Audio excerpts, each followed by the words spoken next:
Hi friends, என்னடா இது இவ்வளோ 2 நாளாக காணோன்னு பார்க்குறீங்களா? எங்கள் அம்மாவுக்கு கொஞ்சம் ஹெல்த் ப்ராப்ளம். அதனால தான் நான் நேற்று பஞ்சமி பூஜை பண்ணினேன் வராகிக்கு. எப்போவுமே மாதம் மாதம் வராகிக்கு பஞ்சமி பூஜை பண்ணிடுவேன். ஆமாங்க, நான் வராகிக்கு உருளைக்கிழங்குல ஸ்வீட்டும் மாதுளம் பழமும் நெய்வேத்தியம் வச்சேன். பஞ்சமி நம்ம என்ன மனசில் வேண்டிட்டு நம்ம பூஜை பண்ணுறோமோ அந்த வராகி நம்ம கூடவே இருந்து துணையாக இருந்து அதை நிறைவேற்றி கொடுக்குறாங்க.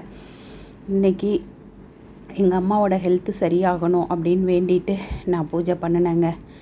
உண்மையிலேயே நேத்திக்கு இன்றைக்கி தேவலாம். நேற்று என்னால் வீடியோ போட முடியலை. பஞ்சமி நல்லபடியாக படைச்சி வீடியோ போடணும்னு நினச்சேன். ஆனால் அம்மாவோட ஹெல்த் ப்ராப்ளத்தால் அம்மா கூடவே இருக்கிற மாதிரி ஆயிடுச்சு.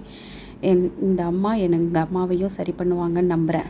இன்றைக்கி வெள்ளிக்கிழமைங்க. காலையில் 5 மணிக்கே எழுந்திரிச்சு மஞ்சள் போட்டு வாசப்படியெல்லாம் மொழுகி கோலம் போட்டு விளக்கேற்றி வச்சுட்டு எலுமிச்சம்பழம் உப்பெல்லாம் வச்சு வாசப்படியை அலங்கரிப்பாங்க. எப்போவுமே பூஜைக்கு தேவையானதெல்லாம் ரெடி பண்ணிவிட்டு காலையிலேயே பூஜையை பண்ணியாச்சு.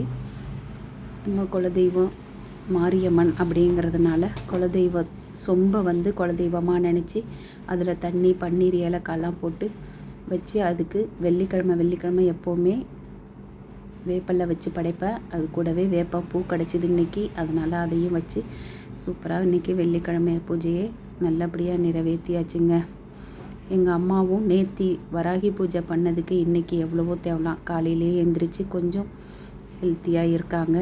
இன்னும் அவங்க க்யூர் ஆகுறதுக்கு 10 நாள் ஆகும்னு நினைக்கிறேன். கண்டிப்பான முறையில் துணை இருப்பாங்க.